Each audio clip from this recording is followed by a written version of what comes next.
دوران نماز معلوم ہوا کہ قبلہ دوسری طرف ہے، مثلا اگر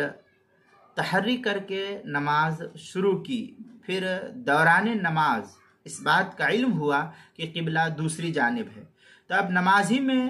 اس جانب گھوم جائے، اسر نو لوٹانے کی ضرورت نہیں۔ مثلا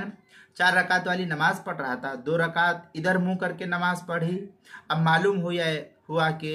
ادھر قبلہ نہیں ہے، ادھر قبلہ ہے، کسی نے بتلایا ہے، اس کو خود منکشف ہو گیا اس کو، یا کوئی اور صورتحال پیش آئی، تو 2 رکعت ادھر منہ کر کے نماز پڑھ رہا تھا، اب معلوم ہوا کہ قبلہ ادھر ہے، تو نماز ہی میں اس طریقے سے وہ گھوم جائے گا، اس کی 2 رکعت ادھر جو تھی وہ بھی نماز ہو گئی، اب 2 رکعت ادھر منہ کر کے نماز پڑھے گا تو اس کی 4 رکعت ہو جائے گی، چاہے وہ فجر کی 2 رکعت پڑھ رہا ہے تو ایک ادھر پڑھے ایک ادھر پڑھا تب بھی ہو جائے گی، یا اس طریقے سے جو بھی نماز پڑھ رہا ہے آدھی ادھر پڑھا آدھی ادھر پڑھا تب بھی اس کی نماز ہو جائے گی، نماز ہی میں گھوم جائے اس کو گھومنے کی اجازت ہے۔ چنانچہ فتاوی ہند کے اندر ہے وَإِنْ عَلِمَ وَهُوَ فِي الصَّلَاةِ اسْتِدَارَ إِلَى الْقِبْلَةِ وَبَنَى عَلَيْهَا، یہ فتاوی ہندیہ کی عبارت ہے، پہلی جلد صفحہ 64، اور در مختار جو زکریا بک ڈپو دیوبند کا ہندی نسخہ ہے فتاوی شامی کا، اس کی دوسری جلد صفحہ 116، بیروت کا چھپا ہوا نسخہ اس کی دوسری جلد صفحہ 103، تبیین الحقائق پہلی جلد صفحہ 268، کتاب المسائل اس کی پہلی جلد صفحہ 283 اور 284 پر